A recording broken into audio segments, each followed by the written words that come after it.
President, earlier this year you told us you had ordered your administration to cease and desist on payments to journalists to promote your agenda. You cited the need for ethical concerns and the need for a bright line between the press and the government. Your administration continues to make the use of video news releases, which are prepackaged news stories sent to television stations, fully aware that some or many of these stations will air them without any disclaimer that they are produced by the government. Comptroller General of the United States this week said that raises ethical questions. Does it raise ethical questions about the use of government money to produce stories about the government that wind up being aired with no disclosure that they were produced by the government?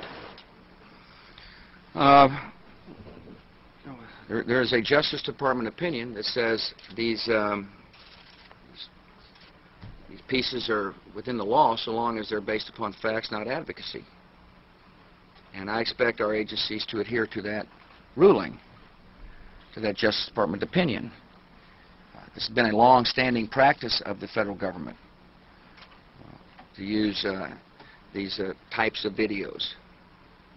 The Agricultural Department, as I understand, has been using these videos for a long period of time.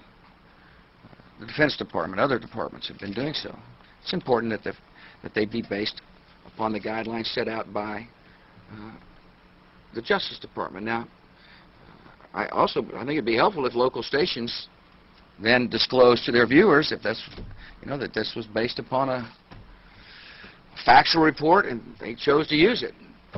But evidently in some cases that's not the case. So anyway. To guarantee that's happening by including that language in the prepackaged report.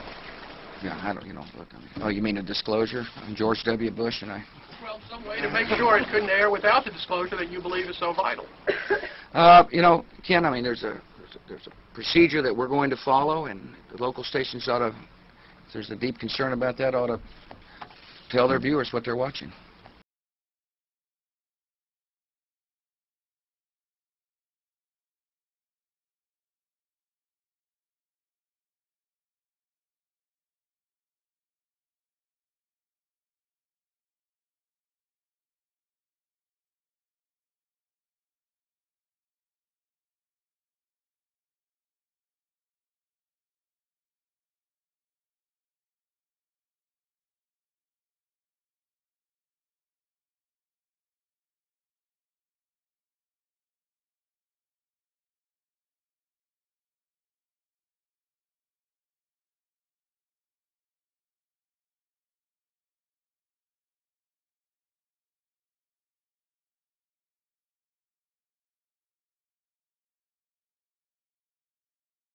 On this Veterans Day, you've heard stories of bravery and honor from the men and women of our armed forces. But tonight, you'll hear a different story. It is the story of a local man who told a lot of war stories that may not be true. Fox 30 Action News' Catherine Varnum joins us now with the real story in her Action News investigation. Mark and Tara, we live in a military community. Service and honor are a point of pride for so many people who live here. That's why people are angry at the man you're about to meet. I was calling you, Samuel, because you were donor number 175,000. A surprise phone call from former presidential candidate Newt Gingrich in March put local man Sam Sanford in the spotlight. Just your average Joe, it made me feel special. With just a $2.50 donation to the Gingrich campaign, Sanford got a bit of publicity, something this conservative talk show host didn't seem to mind.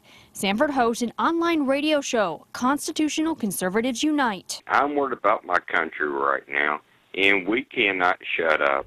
But after Sanford had his 15 minutes in the national spotlight, he started getting some unwanted attention. I have to carry my Glock in my back pocket due to the death threats that I've gotten. An Action News viewer led us to this radio clip of Sanford's show. You're a Navy SEAL, right there? Yes. In those clips, he talked about his years as a Navy SEAL. Did you see action, Sammy? Yes. Grenada, Iran. When our planes crashed in Iran, that was my very first time there. The trouble is, he's not a Navy SEAL. Never was. And Action News has the documents to prove it. We filed this Freedom of Information records request with the National Personnel Records Center.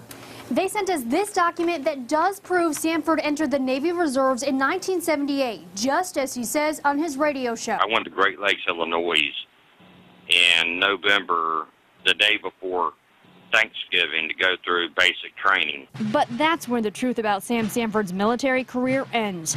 Inside those same papers, an interesting piece of information. It says Sanford's naval career started on November 22nd of 1978 and ended December 11th, 1978. That's right, he was in the Navy for just 19 days. But perhaps there was something we were overlooking. Maybe Sanford's name was in a separate SEAL database. So we turned to Naval Special Warfare to see if, in fact, they had any information. We put in a request to find out if Sanford's name was on the rolls. They sent us this letter back saying he wasn't on it. So we put in calls to Sanford. That went unanswered. Then we dropped by his house. No interview. Are you a Navy SEAL? He refused to answer my question, sending his wife outside. He's declining an interview at this time. Okay, do you know anything about his background as a SEAL? Is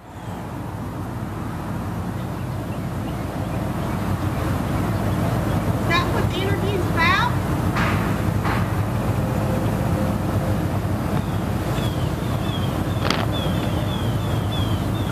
Well, there's people out there on the internet that want to smear his name.